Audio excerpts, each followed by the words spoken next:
Hello दोस्तों, नमस्कार। मैं विशाल मौर्य, आप देख रहे हैं गोल्डन बर्ड भारत। मैं इस समय अपने ऑफिस से सोशल मीडिया पे काफ़ी वायरल हो रहा है कि जन अधिकार पार्टी के राष्ट्रीय अध्यक्ष और जन अधिकार पार्टी का विलय हो चुका है, समाजवादी पार्टी में विलय हो चुका है। जन अधिकार पार्टी के राष्ट्रीय अध्यक्ष अपनी पार्टी को समाजवादी पार्टी के साथ विलय कर चुके हैं, अखिलेश यादव जी के साथ जा चुके हैं। तो इन तमाम खबरों का खंडन करने के लिए, इसकी सच्चाई क्या है जानने के लिए और अपने कार्यकर्ताओं को बताने के लिए बाबू सिंह कुशवाहा जी लखनऊ से जूम मीटिंग के माध्यम से अपने कार्यकर्ताओं को बताने का काम करने जा रहे हैं। जानने के लिए बने रहिए वीडियो में। सभी साथियों को नमस्कार। नमस्कार, नमो बुद्धाय, राधे राधे।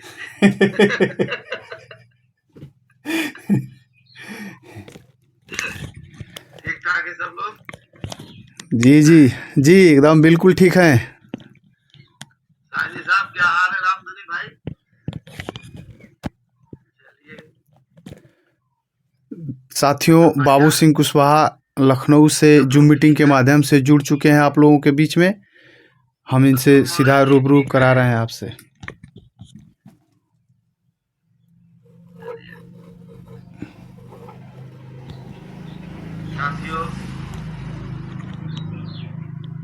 साथियों, आज कुछ आगामी कार्यक्रमों के बारे में चर्चा करनी है और फिर और कुछ बातें आपसे करेंगे। जो थोड़ी अफवाहें भी हैं उनके बारे में भी कुछ बात करनी है।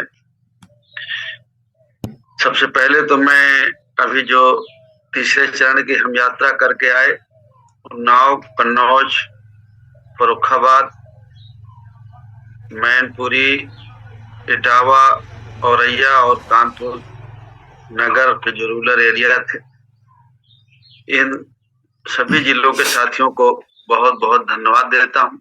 बहुत लोगों ने मेहनत की, बहुत अच्छे से कार्यक्रम हुआ। कार्यक्रम में कहीं कोई कमी नजर नहीं आई।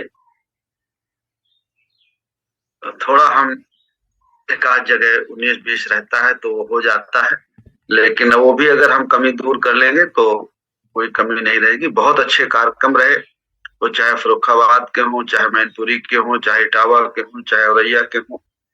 औरैया के एक आध जगह लोगों ने कोशिश की कार्यक्रम को हल्का करने की, लेकिन उससे 10 गुना ज्यादा और बड़े कार्यक्रम इतने लेट होने के बावजूद भी ऐतिहासिक कार्यक्रम रहे इस बार इटावा, औरैया, मैनपुरी, फर्रुखाबाद वगैरह में। तो मैं सभी हमारे चाहे फर्रुखाबाद के हों, मंडल अध्यक्ष जी सुदेश जी, हमारे मैनपुरी के जो जिला की पूरी कमेटी है, सभी पदाधिकारी हैं, इटावा के सभी साथी, जिला के कमेटी के हमारे सभी साथी जो हैं, और औरैया के सभी साथी, कानपुर नगर, देहात, कन्नौज, सभी को बहुत बहुत बधाई कि आप लोगों ने अच्छे कार्यक्रम किया। और थोड़ा और मेहनत अगर हम करते उन्नाव में, कन्नौज में और कानपुर नगर में तो और अच्छा हो जाता। थोड़ा कानपुर नगर में जाते जाते तो बारिश हो गई बहुत तेज, तो कुछ कार्यक्रम मिस हुए, लेकिन फिर भी बहुत बारिश हुई और कार्यक्रम भी हुए। बारिश के बाद भी 8-9 बजे तक, रात तक लोग रहे। और इन जिलों में सभी जगह रात को 10 बजे तक, 11 बजे तक कार्यक्रम रहे। कार्यक्रम बहुत अच्छे रहे, बहुत अच्छे से खाने की व्यवस्था हुई, रुकने की, सोने की, कहीं किसी तरह की कोई कमी नहीं रही। इसके लिए मैं सभी साथियों की तरफ से और अपनी पार्टियों की तरफ से, जहां अभी ये यात्रा थी, उसके लिए मैं धन्यवाद देता हूँ। और तीसरे चरण का जो हमारा कार्यक्रम है, तीसरे चरण का कार्यक्रम चौथे चरण का 12 को भदोही से होते हुए मिर्जापुर, और 13 को सोनभद्र को आधे दिन चंदौली, और 14 को वाराणसी में पूरे दिन, और 15 को जौनपुर में आधे दिन आजमगढ़, और सुबह इसी एरिया में आजमगढ़ करते हुए हम लोग वापस आ जाएंगे। तो सुबह आजमगढ़ में पूरे दिन का नहीं, सुबह जग के नहा वहा के नाश्ता पानी करके कुछ जो भी 2-3 कार्यक्रम होंगे तो करते हुए इधर वापस आ जाएंगे हम लोग। ये कार्यक्रम है। उसके बाद अगर ये देखते हैं कि अगर इलेक्शन अनाउंस नहीं हो रहे तो चौथे चरण का कार्यक्रम एटा का और कासगंज का और फर्रुखाबाद उस साइड का बनाते हैं 5वें चरण का। आज उसे जारी कर देंगे, अभी थोड़ी देर में बना के उसको जारी कर देंगे। लेकिन अगर ये देखते हैं कि कहीं कोई आचार संहिता की बात आती है, इलेक्शन अनाउंस होता है, तो फिर उस बारे में सोच के करेंगे। फर्रुखाबाद में हमारी अच्छी तैयारी है। हमारे जो जिला अध्यक्ष हैं और कमेटी के साथी हैं, नए जिला अध्यक्ष, हमारे पुराने जो जिला अध्यक्ष है, जो मंडल के पदाधिकारी हैं, वो भी मेहनत गए हैं। और एटा कासगंज में भी अच्छी तैयारी है, हाथरस में, आगरा में। तो जहां कार्यक्रम हो गए हैं, मैं सभी साथियों से अपील करूंगा कि थोड़ा संगठन के बारे में देख लें, और जहां कहीं हमारे पास अच्छे कैंडिडेट हैं, उन कैंडिडेटों के बारे में भी विचार विमर्श कर लें। एक आवश्यक सूचना ये है कि कल टीवी चैनलों में कुछ बातें आई हैं कि हम मर्ज कर रहे हैं कहीं। तो मेरी आपसे अपील है कि हम कहीं मर्ज नहीं कर रहे हैं। जन अधिकार पार्टी ये भी हमारी है और रहेगी। हम किसी के साथ बातचीत, बहुत सारी पार्टियां हैं, कांग्रेस है, बीजेपी है, समाजवादी पार्टी है, तो साथियों से मुलाकात होती है, चर्चा होती है, चर्चा होती रहती है। तो चर्चा के दरमियान अगर कोई ऐसा रास्ता निकलेगा तो हम देख लें, लेकिन मर्ज वाली जैसी वाली बात कहीं पर नहीं है। इस इन अफवाहों में आपको नहीं पड़ना है। हमारे साथ 22 में एक घटना हुई। 22 में घटना हुई, लोगों ने कहा कि हम कुशवाहा जी नहीं कर रहे, हम तो करने को तैयार हैं। और आप सब साथियों को ऐसा लगा कि शायद हम नहीं मान रहे और लोग तैयार हैं। आप इन्हीं अफवाहों से सोचिए, इन्हीं बातों से सोचिए कि क्या जो है इस तरह के कार्यक्रम जो है हमारे साथ होते हैं, और हम लोग जो है इतना जल्दी गुमराह हो जाते हैं। चैनल ने, किसी ने हमसे नहीं पूछा है, हमसे बातचीत नहीं की, हमसे बातचीत भी नहीं की, हमसे पूछा भी नहीं है, और टीवी में चल गया, जियो न्यूज में चल गया और कई चैनलों में चल गया। इसलिए कि हमारा कोई दबाव नहीं है, हमें कोई मानता नहीं है, डरता नहीं है कि नहीं भाई कंप्लेन करेंगे, नहीं तो हमसे पूछते।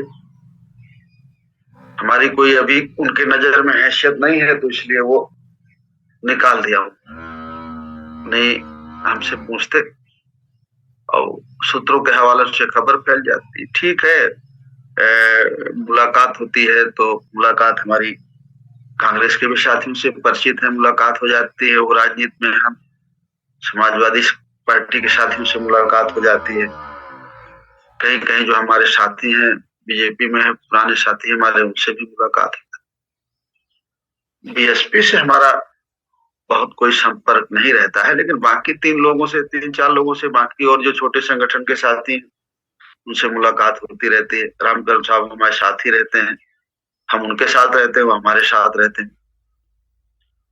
तो बहुत सारी पार्टियों से मुलाकात, बातचीत होती है, लेकिन इस तरह की नहीं। आपने बस एक बात कह रखी है कि कैसो न कैसो बनाना है, तो उस दिशा में हमारा दिमाग रहता है कि भाई कुछ रास्ता निकाल लिया जाए, हम लोग भी खड़े हो जाएं। और जो जितनी बातें हैं मैं ऑलरेडी आपके साथ मीटिंग में कह चुका हूं, और मैं जब बैठते हैं हम लोग तब भी मैं वो चर्चा आप लोगों से कर लेता हूँ। आप लोग सब लोग मेहनत कर रहे हैं, हम लोग मेहनत कर रहे हैं, तो मेहनत को कहीं से बेकार नहीं जाने देंगे। यात्रा का चौथे चरण के बारे में मैंने बता ही दिया। चुनाव की अधिसूचना लास्ट फरवरी में भी जारी हो सकती है और 1 मार्च में भी जारी हो सकती है। अभी तक तो यही चर्चाएं समझ में आता है। कोई कोई तो कहता है 15 फरवरी के बाद जारी हो जाएगी। ये जो सरकार चाहेगी उसी हिसाब से हो जाएगा। तो मैं फिर से एक बार कहूं कि आपको सावधान रहने की जरूरत है, कहीं से गुमराह नहीं होना है। अब ये मैसेज जब टीवी में चल गया तो मैं आपसे जूम बैठक में कह रहा हूँ, ये गांव गांव तक तो वो ज्यादा मैसेज पहुंच गया, हमारा मैसेज कब पहुंचेगा जो हम कह रहे हैं।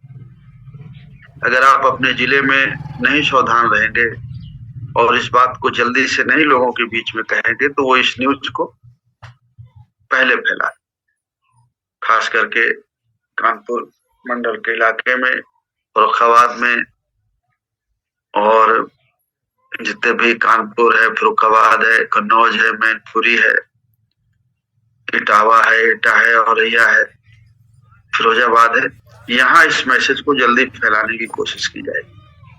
आपको अपनी बात कहना है, हमें किसी से कोई बुराई नहीं है।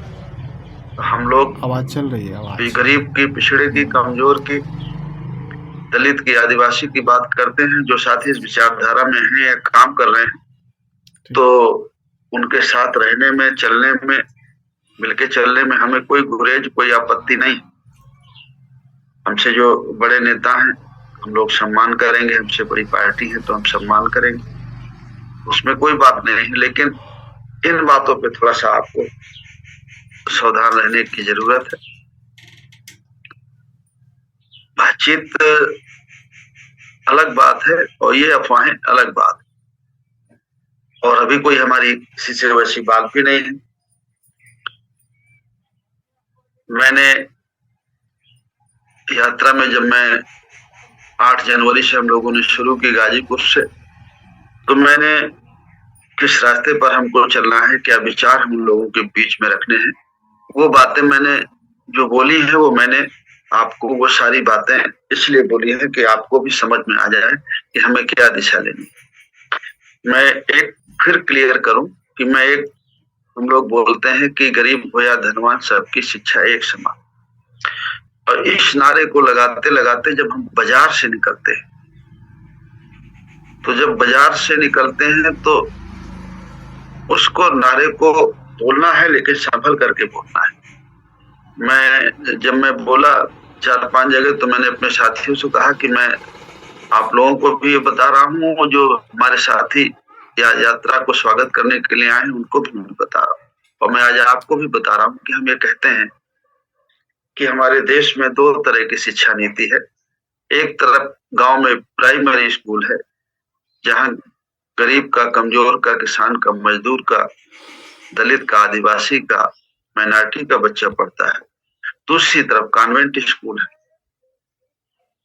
जब देखिए, मैंने इसको यही रोक दिया, अब इस बात को समझिएगा। हमारे साथी कहते हैं वहां को धन्ना सेठों के बच्चे पढ़ते हैं, बड़े लोगों के बच्चे पढ़ते हैं, तो फिर हम बड़े लोगों के विरोध में आ जाते, निशाने पे आ जाते। मैं उस बात को यही पे रोक रहा हूं कि गांव में प्राइमरी पब्लिक स्कूल हैं जहां गरीब के, कमजोर के, पिछड़े के, दलित के, आदिवासी के, किसान के, मजदूर के, माइनॉरिटी के बच्चे पढ़ते हैं, और एक तरफ कॉन्वेंट स्कूल है जहां अंग्रेजी मीडियम की पढ़ाई होती है। और जब प्राइमरी का पढ़ा बच्चा और कॉन्वेंट का पढ़ा बच्चा दोनों एक साथ बैठते हैं, परीक्षा देते हैं, तो प्राइमरी का पढ़ा बच्चा पीछे रह जाता है। इसलिए हमारा कोई कॉन्वेंट के पढ़ने वाले बच्चों से विरोध नहीं। हम चाहते हैं कि जो प्राइमरी एजुकेशन हो, 1 से 8 तक की पढ़ाई, कॉन्वेंट की हो या प्राइमरी की हो, वो एक तरह की, एक किताब हो, एक सिलेबस हो। सब्जेक्ट चेंज होता है, बच्चे की दिशा चेंज होती है। जब बच्चे को सब्जेक्ट चुनना पड़ता है कि मुझे डॉक्टर बनना है, कि इंजीनियर बनना है, कि सिविल की तैयारी करनी है या क्या तैयारी करनी है, तो हाई स्कूल या इंटर से उसके सब्जेक्ट चेंज होते हैं, तो वो चेंज हो जाए। लेकिन शुरू की जो बुनियादी है, जो नींव डाली जाती है, वो 1 से 8 तक की पढ़ाई एक तरह की होती है, तो एक तरह की होनी चाहिए। ये मैं बोलता हूं। टोटल गांव है, देहात है, वहां जो हम लाइन लेते हैं वो हो सकता है भाई कि भाई वहां बड़े लोगों के बच्चे पढ़ते हैं, तो वहां आपको ताली बजाई, वहां वो हो सकता है स्टेप। लेकिन अगर हमको बोलने में, अगर हम ये पता नहीं है कि हमको कहाँ क्या बोलना है, तो दो जुड़ेंगे और 20 टूटेंगे। सब जगह बात को कहने के तरीके में हमको बदलाव लाने की जरूरत है, समझने की जरूरत है। तो ये चीजें बहुत सावधानी बरतने की जरूरत है। जो साथी हमारा एजुकेशन पर बोलते हैं तो बोलना ही ये बहुत बड़ा मुद्दा है, ये कोई नहीं बोलता है। हम बोलते हैं, हमारे बात कोई बोलेगा, लेकिन शुरुआत हम ही नहीं, तो हमारे बात कोई बोलेंगे, लेकिन कोई दूसरी पार्टी बोलेगी तो उसको हाईलाइट किया जाएगा, जन अधिकार पार्टी बोल रही है, तो वो नहीं, हमारी तो नहीं आती। हमारी न्यूज कोई पॉजिटिव होती तो कल जी न्यूज में नहीं चलती। अच्छी, बहुत अच्छी न्यूज होती कोई तो हमारे पक्ष की होती तो वो नहीं चलती। कोई तो चैनल वाला हमारी पार्टी का नाम भी नहीं लेना चाहिए, लेकिन जब किसी के साथ में नाम जुड़ता है तो नाम फिर बताने लगते हैं कि बड़ा नाम है, और वैसे तो कोई नाम भी नहीं। तो और बहुत सारे चीजों पे हमसे अच्छे पढ़े लिखे बच्चे हैं, नौजवान हैं, जो आप बोल लेते हैं, तो हम इन्हीं बातों को लेके आप और अच्छा विश्लेषण कर सकते हैं। नई शिक्षा नीति के बारे में पढ़ के आप बोल सकते हैं जहां कमियां हैं उसमें, वही नई शिक्षा नीति आई है, इसमें ये कमियां।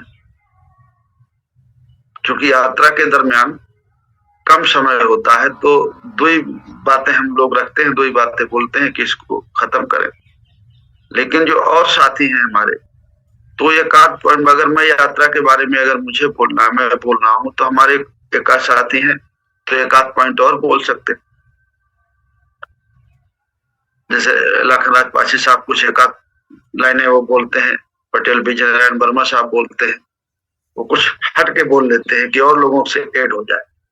तो इसी तरह कुछ साथियों को कुछ और बातें जो जल्दीबाजी में नहीं बताई जा सकती हैं, मैं नहीं बता पाया हूं, तो कुछ ऐड कर कि ये 2 लाइनें मैं बता देता हूं, ये नहीं कोई कहता। पासी साहब सोच ले मैं ये 2 लाइन बता दे रहा हूँ, पटेल जी ये 2 लाइन बता दे रहा हूँ। तो इस तरह से ये बात कुछ और ज्यादा पहुंच सकती। लेकिन अगर मुझे को बोलने का टाइम है तो फिर नहीं टाइम रहता यात्रा में, तो मैं ये 2 बातें बोल देता हूँ कि भाई चाहते हैं जाति जनगणना हो, जाति जनगणना के बाद जिस समाज की जितनी आबादी, उस आबादी के हिसाब से उसे हर जगह हिस्सा मिले, हर क्षेत्रों से हिस्सा, सरकारी नौकरी है, प्राइवेट है, बहुत ऐसी चीजें हैं जो अभी मैं नहीं जो हमें कहना चाहिए नहीं कह पाते हैं इसमें। तो आप मुझे भी बताइएगा तो मैं भी अपने में करेक्शन करूंगा, जो मुझे लगता है वो मैं बता देता हूँ कि भाई हमें यहाँ पे करेक्शन करने की जरूरत है। संगठन के बारे में फिर मैं आपसे अपील करूंगा कि जो संगठन का काम है वो संगठन को हमें पूरा करना है। अब चूंकि चुनाव आ ही गया है, अनाउंस होने पर की दिक्कत है, तो जहां हमारे पास साथी हैं, अगर हम अकेले लड़ना है तो, और अगर क्लेम करना है किसी से कोई बात मान लीजिए हो जाए, तो फिर हमारे पास क्लेम करने के लिए होना चाहिए। 1-2 सीटें हैं तो चलो कोई बात नहीं, लेकिन अगर कोई ऐसी पार्टी है कि मान लीजिए वो भी अपने अस्तित्व की लड़ाई लड़ रही है, से होना है, तो फिर वो कुछ लड़ेंगे तो हम भी कुछ लड़ेंगे ज्यादा। तो हमारे पास हो तो कि हम हमारे पास किसको हम खड़ा करेंगे। ये बातें हैं साथी, और थोड़ा अध्ययन भी हमारा होना चाहिए, थोड़ी हमारी जानकारी होना चाहिए धर्म के बारे में, भगवान के बारे में कोई कमेंट नहीं चाहिए। मैं जब बोलता हूं तो मुझको बोलने दीजिएगा। कोई भी साथी भगवान राम के बारे में, मर्यादा पुरुषोत्तम राम के बारे में कोई टिप्पणी नहीं करे। वो मैं बोलता हूं तो मुझे बोलने दीजिएगा जितना मैं बोलता हूं, आपको उस लाइन पे जाना नहीं। लोग आपसे पूछे तो कहीं नहीं, बहुत अच्छी बात है, भगवान है, सबकी श्रद्धा है, अच्छी बात है, और हम भी जाएंगे जब हमको टाइम मिलेगा। लेकिन बस हमारा इतना ही कहना है कि थोड़ा लोगों के रोजगार की चिंता हो जाए, थोड़ा महंगाई की चिंता हो जाए, बच्चों की शिक्षा की चिंता हो जाए। यहाँ पे आपको लौट के चले जाना है। उस सेंसिटिव मैटर को नहीं छूना है, सांप्रदायिक नहीं होना है। जैसे हम पूछते हैं कि पूजा करते हैं कि नहीं करते हैं, तो कुछ लोग जो बेचारे नहीं करते हैं वो कहते हैं हमारे यहाँ नहीं होती है, वो बोलते हैं, लेकिन उनके घर में ऐसा नहीं है। कुछ के घर में भी है, लेकिन सबके घर में ऐसा नहीं। इस मामले में इटावा और मैनपुरी के साथ ही मैं समझता हूँ इटावा मैनपुरी के साथ ही अधिकांश भगवान बुद्ध की विचारधारा में हैं, आस्था रखते हैं, बहुत जागरूक साथी। तो लेकिन फिर भी मैं एक अपील करूंगा कि हमें सांप्रदायिक नहीं होना है, कट्टर नहीं होना है। इसलिए हम अपने विचार में अपने मन से कट्टर हैं भगवान बुद्ध के लिए, लेकिन कोई और विचार को मानने वाले साथी हैं तो हमें उनका वो नहीं करना है, क्रिटिसाइज नहीं करना है, उनपे कोई छीटाकशी नहीं करना है कि भाई नहीं आप उनको मानते हैं, वो फर्जी हैं, ये है वो। जिसकी आस्था है वो मान रहा है। आप जान गए धीरे धीरे, आप मानते थे पहले, आप धीरे धीरे जान गए, आपने अपने को चेंज कर लिया। जो साथी धीरे धीरे जिसको जानते जाएंगे वो मान ले। धर्म तो आप साथी कहते हैं कि धारण करने की चीज है, लेकिन जो धर्म मैंने जान के समझ करके माना वो धर्म है। और जिस धर्म को मेरे पिताजी मानते थे, मेरे बाबा जी मानते थे, मेरे बाबा जी जानते थे इसलिए मानते थे, फिर पिताजी थोड़ा बहुत जाने और बाकी इसलिए मान लिया कि उनके पिताजी मानते थे, फिर मैं इसलिए मान लिया कि मेरे बाबा जी मेरे पिताजी मानते थे इसलिए मैंने मान लिया, मैं जाना नहीं। वो सांप्रदायिक हो जाता है। जान के मानना सांप्रदायिक नहीं, बिना जाने मान लेना सांप्रदायिक। इसलिए जो नहीं जानते हैं वो उसी दिशा में है, उनपे आपको बहुत थोपने की और बहुत छिटाकशी की जरूरत नहीं, और नहीं तो जुड़ने की बजाय लोग टूट जाते हैं।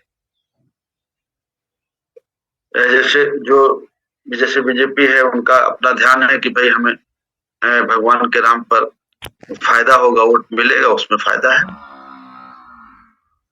और अगर इसको हम इस बढ़ती हुई धारा को अगर थोड़े से बाढ़ लगा के रोकेंगे तो कैसे रोक पाए।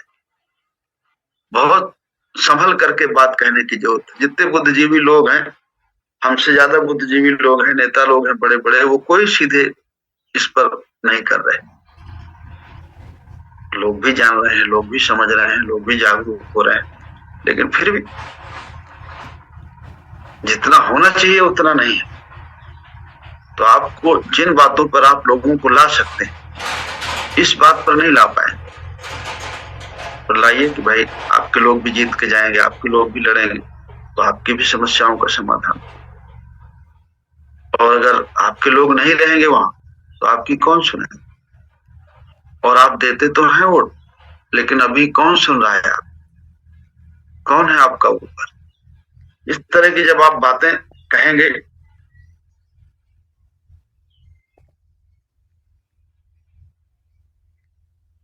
लेकिन अगर आप सीधे कमेंट करेंगे तो उससे फायदे की बजाय नुकसान हो जाएगा। जो बहुत सारे साथी करते हैं जो बहुत कट्टर है, और वो कट्टर क्या फिर वो सांप्रदायिक हो जाते हैं, और सांप्रदायिक होना ही तो बुरी बात है। आप दूसरे के मजहब को नहीं मान रहे हैं, यही तो बुरी बात है। आपके उसको कोई नहीं मान रहा तो आप बुरा लग रहा है, और तो आप अपनी बात क्यों दूसरे पर थोपना चाहते हैं। और मैंने तो जब से हम लोगों ने शुरुआत की तो मैं कहता था कि जिस विचार को मानने वाला राजा होता है वही विचार फलता फूलता होता है। जिस धर्म को मानने वाला राजा होता है उसी वही विचार होते हैं, इसमें फलता फूलता है। भगवान बुद्ध के विचार इसलिए फैले हमारे देश में कि सम्राट अशोक ने उसे अपनाया। उनका बेटा और बेटी राजकुमार महेंद्र राजकुमार संघमित्रा दुनिया के दूसरे देशों में गए भगवान बुद्ध की विचारधारा को फैलाने के लिए। और जब दुनिया के दूसरे देशों में जाते थे तो वहां के राजभवन में रुकते थे, राजभवन के अतिथि में रोकते थे वहां के राजा, इसलिए कि वो सोचते थे कि चक्रवर्ती सम्राट का बेटा है महेंद्र, चक्रवर्ती सम्राट की बेटी है राजकुमार संघमित्रा। वही सभाओं का आयोजन कराते, राजाओं की देखरेख में होता, फिर वो भगवान बुद्ध की बातें कहते। बहुत सारे दुनिया के 50-60 देश माने, आज भी 50 देशों में भगवान बुद्ध की विचारधारा जहां फैली वहां से नहीं गई, जहां से शुरुआत हुई भारत से, वो खत्म होने के कगार पर पहुंचे। भगवान बुद्ध की विचारधारा को लेके लोग यहाँ से जाते हैं, बाहर दुनिया के दूसरे देशों में जाते हैं तो कहते हैं कि हमने दुनिया को बुद्ध दिया, और यहाँ खत्म हो जाती है भगवान बुद्ध की बात। तो इन चीजों को बहुत समझने की और सोचने की जरूरत है। जहां जितनी बातें कहने की जरूरत है वहां उतनी बात को ही कहने की जरूरत है। फिर मैं कहूंगा कि एजुकेशन के बारे में जो मैंने कहा, आपको एजुकेशन में कह के गवर्नमेंट की पॉलिसी का विरोध करना है, ना कि किसी व्यक्ति का विरोध करना है। हम बोलते बोलते कब किसी व्यक्ति के विरोध में पहुंच जाते हैं, यह हमें ध्यान रखने की जरूरत है। फिर मैं एक बार रिपीट करता हूँ, हमारे देश में 2 तरह की शिक्षा नीति है। एक तरफ गांव में प्राइमरी स्कूल है, जहाँ गरीब का, कमजोर का, किसान का, मजदूर का, पिछड़े का, दलित का, आदिवासी का, दियत का बच्चा पढ़ता है, जहाँ कभी टीचर आते हैं, कहाँ नहीं भी आते। और एक तरफ कॉन्वेंट स्कूल है। जब हम मैंने कॉन्वेंट स्कूल के आगे छोड़ दिलाए, मैं ये नहीं कह रहा हूँ कि बड़े लोगों के बच्चे पढ़ते हैं, ये पढ़ते हैं, इसको तो हम गांव में बोल सकते हैं इस लाइन में, लेकिन जब हम शहर में गुजर रहे हैं, कस्बे में गुजर रहे हैं, तो इस लाइन को नहीं बोल सकते। आपके भी बच्चे वहां पढ़ते हैं, आपकी भी भागीदारी है। यही सब छोटा छोटा जोड़ के तो उनके लोग ज्यादा संख्या में हो जाते। तो मैं यहीं तक बोल रहा हूं, इसके आगे में नहीं बोल रहा हूं, और यही मैं आपसे अपेक्षा करता हूं कि आपको भी नहीं बोलना इसके आगे, कि वहां इनके बच्चे पढ़ते हैं, उनके बच्चे पढ़ते हैं, उनके बच्चे पढ़ते हैं। मैं इतने बोल रहा हूँ कि गांव में प्राइमरी स्कूल है जहाँ गरीब कमजोर के बच्चे पढ़ते हैं, एक तरफ कॉन्वेंट स्कूल है जहाँ अंग्रेजी मीडियम की पढ़ाई। और जब प्राइमरी के बच्चे को आप पढ़े और बैठा लिए परीक्षा में कॉन्वेंट स्कूल के, तो उन्हीं से पूछ लीजिए कि कौन पास होगा, तो कहते हैं कि भाई कॉन्वेंट का पास होगा, प्राइमरी का फेल हो जाएगा। तो हम सिर्फ इतना ही चाहते हैं 1 से 8 तक की पढ़ाई प्राइमरी की, ये गांव के बच्चों की हो गई कि या कॉन्वेंट स्कूल की हो, एक तरह की पढ़ाई हो, एक तरह की किताब। जब बच्चा की लाइन बदलती है, सब्जेक्ट चेंज होते हैं, डॉक्टर बनना है, इंजीनियर बनना है, सीए बनना है या और कुछ है, तो उस लाइन में फिर पढ़ाई चेंज होती है, तो सब्जेक्ट बदल जाते हैं वो बच्चों की इच्छा पर। थोड़ी सी नई शिक्षा नीति में मुझे लगता है 6वीं या 8वीं से ही उनका चेंज करने का दिमाग आ गया है। ये कोई वो खास करके जाति व्यवस्था में वो आ गया है, उसको पॉलिश करके घुमा के कहते हैं, लेकिन नई शिक्षा नीति में ये थोड़ी दिक्कत आई है, जिसको हमें समझने की जरूरत। जो हमारे साथी हैं, जो टीचर होंगे, हमारे लोग भी बहुत टीचर हैं, तो अगर उससे पूछेंगे तो वो कुछ बताएंगे, हमको कुछ जानकारी लेंगे। तो अगर आप पूछेगा तो आप मुझे भी बताइएगा, मुझे जानकारी मिलेगी तो मैं आपको बताऊंगा। तो फिर से अफवाहों से सावधान। इसलिए मैंने कहा कि भाई राधे राधे। तो उन बातों में बहुत ज्यादा ध्यान नहीं देना है और अपनी पार्टी को मजबूत करिए। ये मैं फिर से कह रहा हूं कि कोई भवसागर हमें पार नहीं कराएगा अपनी पीठ पे लाद के। हम ही को करना होगा, हम ही को चलना। बहुत बहुत धन्यवाद। हम लोग लगे हैं कि कोई रास्ता निकले, लेकिन पार्टी को खत्म करके नहीं। बहुत बहुत धन्यवाद, नमस्कार। तो साथियों, आपने देखा कि बाबू सिंह कुशवाहा लखनऊ से जूम मीटिंग के माध्यम से अपने कार्यकर्ताओं को बताए कि कितना सत्य है जो सोशल मीडिया पे वायरल हो रहा है। तमाम खबरें वायरल हो रही हैं कि बाबू सिंह कुशवाहा जी दूसरे पार्टी में विलय हो चुके हैं, तो ये बिल्कुल गलत है। आप वीडियो में देख चुके हैं, बाबू सिंह कुशवाहा जूम मीटिंग के माध्यम से लाइव थे, सबको बताए कहाँ क्या बोलना है, कहाँ क्या नहीं बोलना है, हर बात को समझा रहे हैं कि अपने कार्यकर्ता को बताए हैं कि किसी से उलझना नहीं है, किसी से विवाद नहीं करना है, सबको एक साथ लेकर के चलना है। इन्हीं तमाम बातों के साथ मैं अपनी वीडियो यहीं पे ख़त्म करता हूँ। फिर मिलेंगे अगली वीडियो में। वीडियो अच्छी लगे तो लाइक करिएगा, शेयर करिएगा, चैनल को सब्सक्राइब कर लीजिएगा और पेज पे हैं तो पेज को फॉलो करिएगा। धन्यवाद। नमो बुद्धाय। जय भीम, जय भारत।